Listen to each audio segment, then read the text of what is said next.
السلام علیکم ناظرین، یہ ہے اردو پوائنٹ اور میں ہوں عمر خطاب۔ کل جیسے ہی آسیہ مسیح کی رہائی کا حکم سنایا گیا، سپریم کورٹ نے یہ فیصلہ سنایا تو پورے ملک میں مظاہرین جو ہے وہ سڑکوں پر آ گئے اور مظاہروں کا سلسلہ شروع ہو گیا، جس کو مد نظر رکھتے ہوئے کل وزیر اعظم عمران خان نے ہنگامی طور پر اپنی قوم سے خطاب کیا۔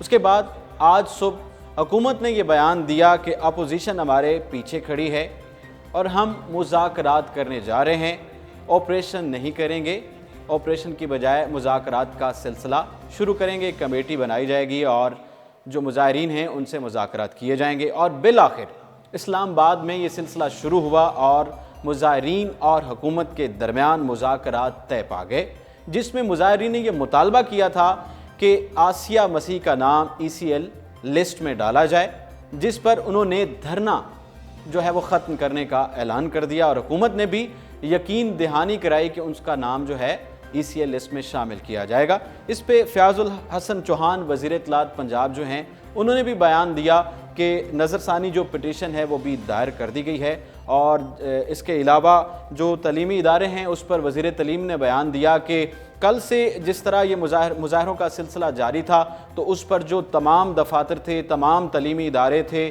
وہ بند ہو گئے تھے، اور اگر اسی طرح جس طرح اسلام آباد میں آج یہ مذاکرات کا سلسلہ شروع ہوا ہے تو ہماری ٹیم جو ہے وہ دوسرے شہروں میں روانہ ہو چکی ہے مظاہرین سے مذاکرات کرنے کے لیے۔ اگر مذاکرات ہو جاتے ہیں اور معاملات ٹھیک ہو جاتے ہیں تو کل سے تعلیمی ادارے بھی جو ہے وہ کھل جائیں گے۔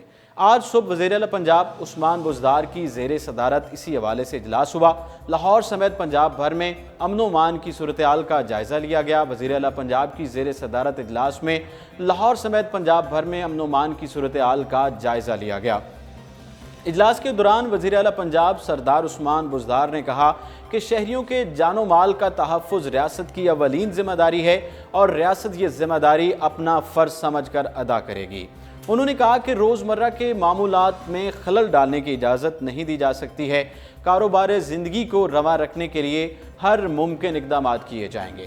ٹریفک کی بندش سے شہریوں کو درپیش مشکلات کا اندازہ ہے۔ وزیر اعلیٰ پنجاب نے ہدایت کی کہ ٹریفک کے لیے متبادل روٹس کی تشہیر کی جائے تاکہ شہریوں کو پیش آنے والی مشکلات کم ہو سکیں۔ انہوں نے مزید کہا کہ قانون کی عملداری کو ہر صورت یقینی بنایا جائے گا۔ قانون ہاتھ میں لینے والوں کے خلاف قانون حرکت میں آئے گا۔ واضح ہے کہ گزشتہ روز آسیہ بی بی سے متعلق سپریم کورٹ کے فیصلے کے بعد لاہور سمیت ملک کے کئی شہروں میں احتجاج اور مظاہرے جاری ہیں، جس کی وجہ سے بالخصوص لاہور کی کئی سڑکوں کو ٹریفک کے لیے بند کر دیا گیا ہے۔ صوبہ پنجاب میں سیکیورٹی خدشات کے باعث رینجرز کو بھی طلب کیا گیا۔ رینجرز پنجاب کے حساس مقامات کی حفاظت کریں گے۔ پنجاب کے حساس مقامات کی سیکیورٹی اب سے رینجرز کے ہاتھ میں ہوگی۔ صوبہ بھر میں دفعہ 144 نافذ ہوگی، جبکہ احتجاج کے دوران ہنگامہ آرائی توڑ پھوڑ کرنے والوں پر مقدمات درج کیے جائیں گے۔ محکمہ داخلہ پنجاب نے دفعہ 144 کے تحت صوبے بھر میں عوامی اجتماعات پر پابندی عائد کر دی ہے، جو 31 اکتوبر سے 10 نومبر تک نافذ العمل رہے گی۔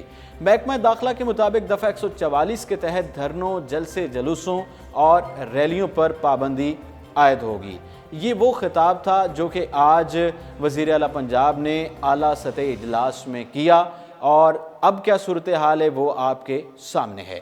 دوسری طرف امریکہ کی اگر بات کریں تو امریکہ کا آسیہ بی بی کیس میں سپریم کورٹ کا جو فیصلہ آیا، اس فیصلے کا خیر مقدم کیا گیا۔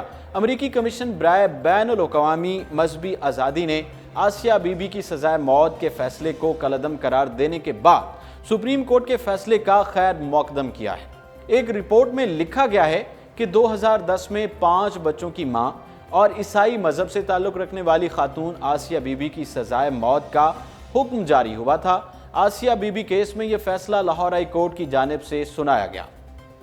آسیہ بی بی نے اپنی سزا کے خلاف سپریم کورٹ سے رجوع کیا۔ پاکستان کے 2 حکمران اہلکار، جن میں کابینہ کے ایک رکن شہباز بھٹی اور پنجاب کے گورنر سلمان تاثیر 2011 میں قتل ہوئے تھے۔